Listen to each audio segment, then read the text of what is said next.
आपण या दिवसभरातल्या सगळ्या घडामोडींनंतर आता काय परिस्थिती आहे जाणून घेण्यासाठी जाऊया। दादरला आमचे प्रतिनिधी दिनेश दुखंडे आहेत, तर ठाण्याहून आमचे प्रतिनिधी कपिल राऊत आपल्या सोबत आहेत। आपण जाऊयात दिनेश दुखंडे यांच्याकडे। दिनेश, आज दिवसभर हा गोंधळ तिन्ही मार्गावरच्या प्रवाशांनी अनुभवला। सेंट्रल असेल, हार्बर असेल, पश्चिम असेल, या तीनही मार्गावरती आपण हा गोंधळ पाहिला। आपण जाऊयात कपिल राऊत यांच्याकडे। कपिल, आज दिवसभर मध्य रेल्वेच्या प्रवाशांनी न भूतो न भविष्यती असा मध्य रेल्वेचा गोंधळ पाहिला। काही काळ मेगा ब्लॉक घेण्यात आला। या सगळ्यामुळे मध्य रेल्वेच्या प्रवाशांचे अतोनात हाल झाले। सध्या काय परिस्थिती आहे? आता तरी मध्य रेल्वेची वाहतूक पूर्वपदावरती येते का? अजूनही मध्य रेल्वेची वाहतूक पूर्वपदावर आली नाही असंच आपण बोलू शकतो, कारण की जो 4 तासाचा मेगा ब्लॉक होता ठाण्याचा, त्याचा फटका इथे दिसतोय। कारण की सकाळपासून काल जो पाऊस पडला मुसळधार, त्याचा फटका रेल्वे लाईनला बसला होता आणि अजूनही त्याचा जो बॅकलॉग आहे तो भरून निघालेला नाहीये। त्यामुळे प्रवासी वर्ग चाकरमानी जो जातानाही नाराज होता आणि येतानाही नाराज आहे। आपल्याबरोबर काही प्रवासी आहेत। सर, किती त्रास झालाय सर्व प्रवाशांना? आजचा जो प्रवाशांना अतिशय त्रास झालेला आहे। रात्री थोडासा पाऊस पडला दादर मुंबई परिसरामध्ये। त्या थोड्याशा पावसामध्ये रेल्वे प्रशासनाने जो दावा केला होता काम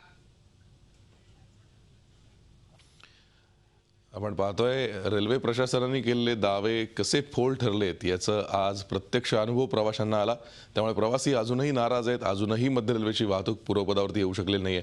आपण जाऊयात दिनेश दुखंडे यांच्याकडे। दिनेश, आज दिवसभर तिन्ही मार्गावरच्या प्रवाशांनी हाल सोसलेत। मध्य रेल्वे असेल, पश्चिम असेल किंवा हार्बर असेल, आता काय परिस्थिती आहे? या तिन्ही मार्गावरची वाहतूक पूर्वपदावरती येते का? मध्य रेल्वे अजूनही पूर्वपदावर यायला तयार नाहीयेत। प्रवाशांचं नेमकं काय म्हणणं आहे? होय, नक्कीच। मी आता सध्या दादर रेल्वे स्टेशनच्या मध्य रेल्वेच्या प्लॅटफॉर्म क्रमांक 3 आणि 4 वर आहे। या प्लॅटफॉर्मवरची सध्याची दृश्य मी थेट आपल्या प्रेक्षकांना दाखवू इच्छितो। माझा सहकारी व्हिडिओ जर्नलिस्ट मंगेश वन्नेला सांगेल की काय परिस्थिती आहे सध्या दादर रेल्वे स्टेशनवर, ती तू आपल्या प्रेक्षकांना दाखव। एक रेल्वे आलेली आहे जी ठाण्याच्या दिशेने जाणारी आहे। दादर रेल्वे स्टेशनवर च्या बाहेर जोरात पाऊस सुरू आहे आणि चाकरमान्यांची घाई आहे आपल्या घरी जाण्यासाठी। आज सकाळी त्यांचे हाल झाले होते कारण मध्य रेल्वेची वाहतूक ठप्प झाली होती आणि आता चाकरमानी लगबग करता आहेत। कशाही पद्धतीने त्यांना या रेल्वेमध्ये शिरायचं आहे आणि आपलं इच्छित स्थळ म्हणजे घर गाठायचं आहे। रेल्वे प्रवाशांच्या ज्या भावना आहेत त्या संतप्त आहेत, कारण वारंवार मध्य रेल्वेची वाहतूक ठप्प होते आहे आणि त्याचा त्रास या प्रवाशांना भोगावा लागतोय। असं म्हणतात की रोज मरे त्याला कोण रडे, यामध्ये मध्य रेल्वे ही मरेच्या भूमिकेत आहे। इतपत हा प्रवास झालेला आहे। आपण काही प्रेक्षकांच्या काही जे प्रवासी आहेत जे रोज या रेल्वेने प्रवास करतात त्यांच्या प्रतिक्रिया जाणून घेणार, त्यांचं नेमकं काय म्हणणं आहे, आज त्यांना कुठला त्रास सहन करावा लागलाय तुम्ही सांगाल? मध्य रेल्वे ही मेरी रेल्वे आहे असंच मला हरकत नाही। आज लोकांना एवढा त्रास होतो या ठिकाणी की लोक कंटाळले आहे ह्या प्रवासाला, एकदम अत्यंत कंटाळलेले। हा प्रवास कसा आम्ही करायचा? सकाळी निघाल्यानंतर आम्हाला घरी आम्ही कसे जाऊ असं काय सांगता येत नाही। आज जेव्हा मध्य रेल्वे ठप्प पडली, तुम्हाला कामावर जायचं असेल त्यावेळेस तुम्हाला रेल्वे प्रशासनाकडून काही सूचना केल्या जात होत्या का? अनाउन्समेंट की रेल्वेची वाहतूक कशी होते, काही माहिती दिली जात होती का? नाही, बिलकुल नाही। अशी काही माहिती नाही। लोकांना त्रास लय होतो ह्या प्रमाणाचा, भरपूर लोकांना त्रास झाला, लोक कंटाळले आहे।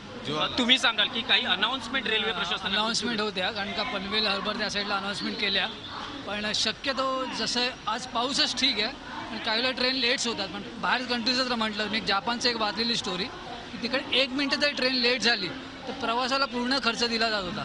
ओके, आणि आता तुम्ही बघताय की कर्जतची ट्रेन आहे ती 8:08ची, ती आली आहे की तिला 8:15ला। आज तुम्ही विचार करू शकता। माझं नाव नरेश मधुकर राजे शिर्के।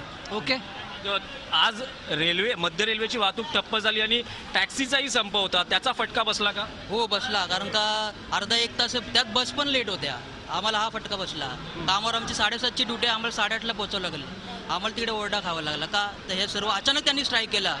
टॅक्सी चालू होत्या पण अचानक ते लोक बोलले नाही स्ट्राईक झाल्या बंद आहे। एक पोलीसची गाडी आली होती, आम्ही बसलो होतो टॅक्सीमध्ये, टॅक्सीवाला सरळ बाहेर आला दरवाजा आपटून, बोलतो नाही बंद आहे आम्हाला। तुम्ही रेल्वे मंत्रालयाला किंवा केंद्रीय रेल्वे मंत्री सुरेश प्रभू यांना काय सांगाल?